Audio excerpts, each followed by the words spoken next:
Ni iyindi operasiyo itunguranye cyane ku ruhande rw'igisirikare cya Repubulika Iharanira Demokarasi ya Kongo ndetse kandi no ku ruhande rw'abafatanyabikorwa babo, aho bongeye kugaba igitero kidasanzwe ku ruhande rw'umutwe wa M23 mu misozi y'Iminembwe, ndetse kandi bikanavuga yuko uruhande rw'igisirikare cya Repubulika Iharanira Demokarasi ya Kongo icyitwa Wazalendo bongeye kurasa mu misozi yegereye muri Kavumu, nk'uko amakuru atugezeho muri iki gitondo akomeje kugenda atugeraho.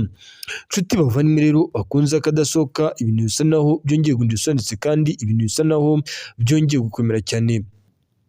Amakuru aturuka muri Kivu y'Amajyepfo ndetse kandi mu misozi myinshi itandukanye, biravugwa ndetse kandi biremezwa yuko uruhande rw'igisirikare cya Repubulika Iharanira Demokarasi ya Kongo ndetse kandi no ku ruhande rw'abafatanyabikorwa babo bongeye kubura ibitero bidasanzwe mu ishusho idasanzwe n'ubundi imenyerewe mu bice byinshi bitandukanye FARDC yari isanzwe igabamo ibitero. Ni amakuru atugeza aka kanya yuko uruhande rw'igisirikare cya FARDC bagabye ibitero mu misozi yegereye hafi neza mu mihana ihuza hafi neza na za Kabare. Amakuru rero akavuga yuko imihana yegereye za Kabare n'ubundi yegereye ahitwa Kavumu ndetse kandi na Bukavu, bikavuga yuko igisirikare cya Kongo FARDC kidashaka gutuza habe na gatoya mu bitero bari kugaba ku ruhande rw'umutwe wa M23. Ibi bibaye nyuma y'uko n'ubundi uruhande rw'igisirikare cya Repubulika Iharanira Demokarasi ya Kongo ndetse kandi no ku ruhande rw'abafatanyabikorwa babo n'ubundi bongeye kwibura ibitero mu ishusho idasanzwe ndetse kandi idasubirwaho. Ngira ngo mwarabyumvishe ndetse kandi muranabizi neza yuko ku munsi w'ejo habaye operasiyo idasanzwe yahitanye n'umugabo witwa Lieutenant Colonel Wiringoma, ndetse kandi bikanavuga yuko atari we wenyine, hashobora kuba hanatangazwa n'abandi basirikare bo ku ruhande rw'umutwe wa M23 bakomeye baguye muri iki gitero. Ariko bikavuga yuko aya makuru yirinzwe gutangazwa n'uruhande rw'igisirikare cy'umutwe wa M23 kugira ngo abakunzi b'uruhande rw'umutwe wa M23 bataza guhahamurika. Amakuru rero akomeje kugenda aturuka muri iyi misozi itandukanye yo muri Kivu y'Amajyaruguru ndetse kandi no muri Kivu y'Amajyepfo, nk'uko bikomeje kugenda bitangazwa, biravugwa ndetse kandi biranemezwa yuko igisirikare cya Repubulika Iharanira Demokarasi ya Kongo ndetse kandi no ku ruhande rw'abafatanyabikorwa babo bubuye ibi bitero mu ishusho idasanzwe mu rwego rwo kugira ngo barebe buryo ki n'ubundi ibi bitero bishobora kuba byagira uruhare mu izamuka cyangwa se mu kwigarurira ibice byose M23 yigaruriye. Nshuti bavandimwe rero bakunze bakadasohoka, ibintu bisa naho byongeye guhinduka ndetse kandi ibintu bisa naho byongeye gukomera cyane. Hari imisozi y'Iminembwe ikomeje kugenda ivugwa yagabwemo ibitero n'uruhande rw'igisirikare cya FARDC ndetse kandi n'uruhande rw'abafatanyabikorwa babo. Amakuru kandi akomeje kugenda aturuka mu misozi myinshi itandukanye, cyane cyane mu misozi y'Iminembwe ndi kubabwira hano hagati. Biravuga yuko amakuru aturuka mu misozi miremire y'Iminembwe Pruta hafi neza n'Umurenge muri Kivu ya ruguru, mu misozi yegereye ahitwa Bidegu ndetse n'ahitwa Karingi, niho uruhande rw'igisirikare cya Repubulika Demokarasi ya Kongo ndetse kandi n'abafatanyabikorwa babo bakomeje kugaba ibitero. Nk'uko amakuru abivuga, ibitero byakozwe ku ruhande rw'igisirikare cya FARDC nk'uko byakozwe ku munsi w'ejo, mu rwego rwo kugira ngo n'ubundi bongere bubure imbaraga zidasanzwe zo gusubiza inyuma uruhande rw'umutwe wa M23 ndetse kandi na MLDP twirwaneho. Ingabo z'u Burundi FDLR, abacancuro, imbonerakure ndetse kandi na FARDC bakomeje ibikorwa byo gushakisha uburyo bwose bushoboka bwo gusubiza inyuma uruhande rw'umutwe wa M23. Amakuru akomeza avuga ko MLDP twirwaneho na M23 bakomeje kugenda bakwira imishwaro mu misozi myinshi itandukanye, aho bivuga yuko bari kwambutswa imisozi yegereye hafi y'uruzi rwa Rwitsa nk'uko, ndetse kandi bikavuga yuko mu misozi yegereye ahitwa mu rugabanya rw'igice cya Rundu ndetse hakurya y'ibice byegereye ahitwa za Powezero, ariho uruhande rw'igisirikare cy'umutwe wa M23 ngo bari kugerageza kusubiza inyuma nk'uko bikomeje kugenda bitangazwa. Ariko nanone bikavuga yuko ku ruhande rw'igisirikare cya FARDC intego bari barihaye yo kurangiza uku kwezi kwa kabiri ibice byose by'ingenzi bya Minembwe barabyambuye umutwe wa M23, biravuga yuko izi ntego batigeze bazigeraho, bikanavuga yuko ko ariyo mpamvu ibitero bikomeye cyane ku ruhande rwa FARDC babyubuye mu bice byose biherereyemo umutwe wa M23. Nshuti bavandimwe bakunzi bakadasohoka, ibintu bisa naho byongeye gundisonetse kandi ibintu bisa naho byongeye gukomera cyane, bisa naho byongeye gundisura, ibintu bisa naho byongeye gukomera cyane mu ishusho fatizo y'urugamba. Amakuru ari guturuka muri biriya bice biragaragara yuko uru rugamba rutari buze koroha ndetse kandi urugamba ruri buze gukomera cyane. Nshuti bavandimwe bakadasohoka, hari ayandi makuru dufite avuga yuko uruhande rw'igisirikare cy'umutwe wa M23 mu misozi yo muri Kivu y'Amajyaruguru by'umwihariko muri teritwari ya Masisi hari ibice M23 yamaze gukuramo abasirikare mu rwego rwo kugira ngo aba basirikare bataraswa n'uruhande rw'igisirikare cya FARDC, ngo kuko ibitero bya FARDC bikomeje gukaza umurego ndetse kandi nguko bikaza umurego ku ruhande rw'igisirikare cya FARDC, ngo niko uruhande rw'umutwe wa M23 rutakaza. Amakuru akavuga yuko M23 yafashe umwanzuro wo gukura abasirikare mu misozi yo muri teritwari ya Masisi, cyane cyane ni imisozi yegereye ahitwa hafi n'imisozi yegereye za Kashebere, mu byerekezo byegereye Kibati muri Warikare ndetse kandi no mu byerekezo byerekeza ahitwa za Bukombo muri Rushuru, ndetse kandi utibagiwe imisozi ya za Katare, Kahundu. Ahangaha bikavuga yuko bamwe mu basirikare ba M23 bahagabanyijwe, hakazanwa bamwe mu basirikare n'ubundi baturanyijwe ku ruhande rw'igisirikare cy'umutwe wa M23, bikavuga yuko abasirikare bazanwe ari abari bari mu misozi yegereye ku muhanda route nationale 529 bakuwe mu misozi ya Mushaki berekezwa mu byerekezo bya za Rubaya mu rwego kugira ngo bajye kurinda biriya bice byegera Rubaya. Ariko nanone bikavuga yuko hazanywe abakomando bakeya muri bice,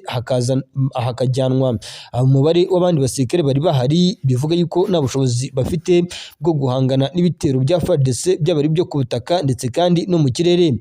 Birumvikana yuko ku ruhande rw'igisirikare cya FARDC no ku ruhande rw'abafatanyabikorwa babo uko bakomeje kugenda bongera ingufu mu mirwano, niko n'uruhande rw'igisirikare cya Repubulika ya Demokarasi ya Kongo nabo bakomeje kugenda bongera ingufu ku rwego rudasanzwe. Amakuru rero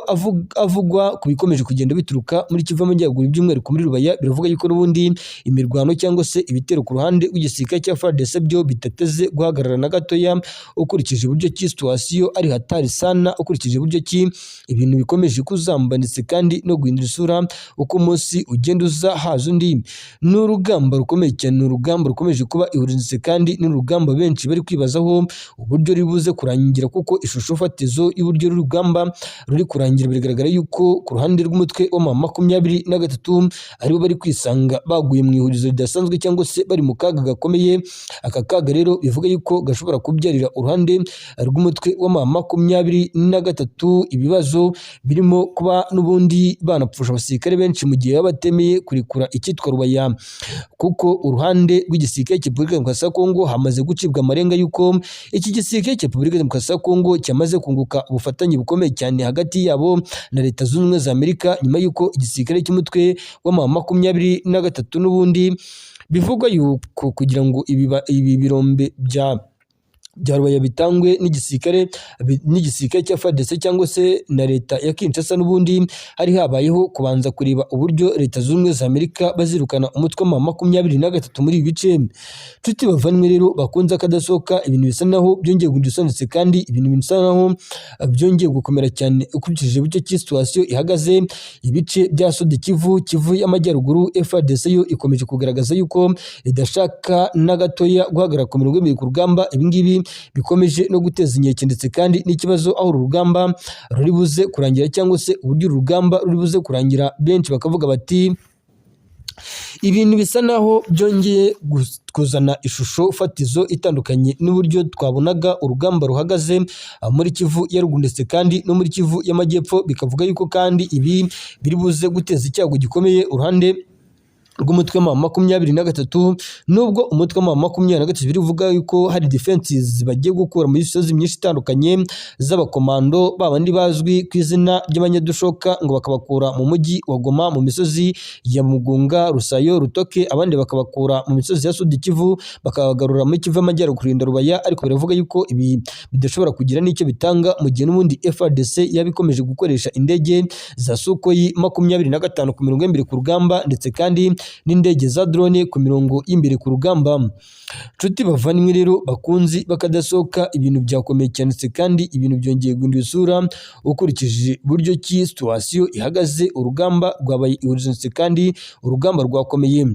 Mwaba mwabimenye yuko se Angola yaba yamaze kohereza ingabo ndetse kandi na Sukhoi muri Repubulika Demokarasi ya Kongo. Leta ya Angola biravuga ko yamaze kohereza mu burasirazuba bwa Repubulika Demokarasi ya Kongo abasirikare n'indege z'intambara zo mu bwoko bwa Sukhoi mu rwego rwo gufasha ingabo za kiriya gihugu mu ntambara zirwanamo n'umutwe wa AFC M23. The Great Lake Observer ivuga ko kuwa 18 Gashyantare mu mwaka wa 2026 aribwo Angola yohereje abasirikare bagera ku 100 ndetse kandi ku kibuga cy'indege cya Karemi mu ntara ya Tanganyika nyuma y'amasaha make kimwe cya kabiri cyabo cyoherezwa mu mujyi wa Baraka ndetse no mu bindi bice bigize teritwari ya Fizi kugira ngo bafashe ingabo za Repubulika Demokarasi ya Kongo. Amakuru kandi akavuga yuko Angola yanohereje